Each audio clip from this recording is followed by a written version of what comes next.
4 attacks were launched on Halifax, 8 attacks on Dartmouth, several attacks on the small German community at Lunenburg, which had a fort built as well. 70 men per company were raised for each fort. Many troops were recruited from the local English settlers. St. John's also had a garrison of the 40th. In 1750, the regiment changed its name from Philip's Regiment to Cornwallis Regiment, and then to the 40th Regiment of Foot. In 1752, General Hobson took over from General Cornwallis, and in 1754 started another fort at Lawrencetown. By this time, the commander of Fort Edward was to remark that although the British were the official masters of the province, they were more like prisoners, not safely able to go very far outside their forts. Colonel Lawrence was now in command of the fort. He was the first commander who was not the governor as well. They had an allied unit then, Gorham's Rangers, who were mostly Massachusetts Mohawks. In 1755, it was decided that the problem had to be dealt with decisively. The order for the expulsion of the Acadians was issued, which was a bit difficult for some men of the 40th who were married to Acadian women. It was not a peaceful expulsion, and most of the Acadians, under the leadership of Joseph Broussard, deported themselves to New Brunswick. More battles ensued in the forests for another 6 years.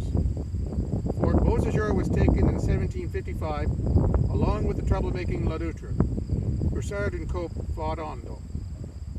Attacks continued, and so many attacks were launched at Lawrencetown Fort that it was abandoned.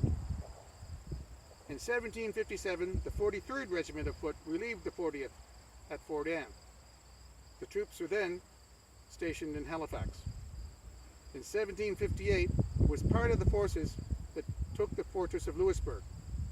Its grenadier companies were then detached to form the Louisbourg Grenadiers in 1759, until the destruction of the fortress was ordered. The 40th was then ordered to Barbados in 1761.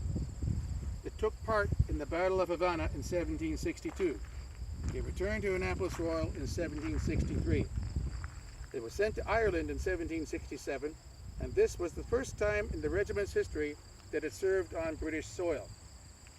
It was sent to Boston in 1755 to serve in the American Revolutionary War. During this war, it received a partner regiment formed in Nova Scotia and in the southern states, the 84th Regiment of Foot, also known as the Royal Highland Immigrants. They wore the same uniforms as the Black Watch, and their home depot was Fort Edward at Windsor, Nova Scotia. In 1783, they returned to England and gained the second Somersetshire title. They were sent to fight in the French Revolution in 1794 in the Caribbean, then to Ostend and Holland. They returned to England in 1799. In the Napoleonic War, they served in Portugal and Spain with Wellington's troops, taking part in every major battle there. They also served briefly in Egypt. They also served in the Battle of Montevideo in 1807 before returning to England. They were also part of Wellington's army at Waterloo. In the Victorian era, they served first in Sydney and Van Diemen's Land, which is now called Tasmania, in 1823. In 1828, it was transferred to India. In 1839, it was involved with the siege of Karachi.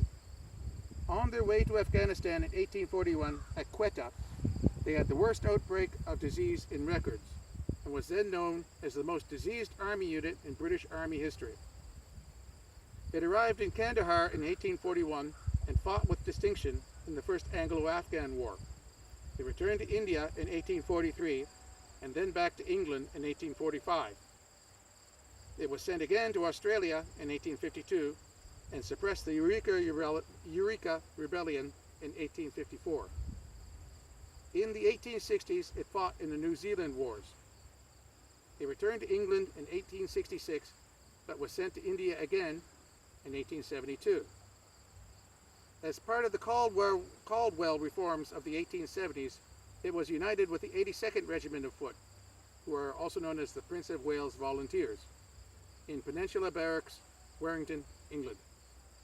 In 1881, the Childers Reforms had the unit, together with the 82nd formally, to form the Prince of Wales Volunteers, also known as the South Lancashire Regiment. This regiment is the sister regiment of the West Nova Scotia Regiment, and the original garrisons, as well as many troops directly recruited in Nova Scotia, form a direct link between the two units. This allows for the claim for the traces of the West Novies to link as far back as 1717.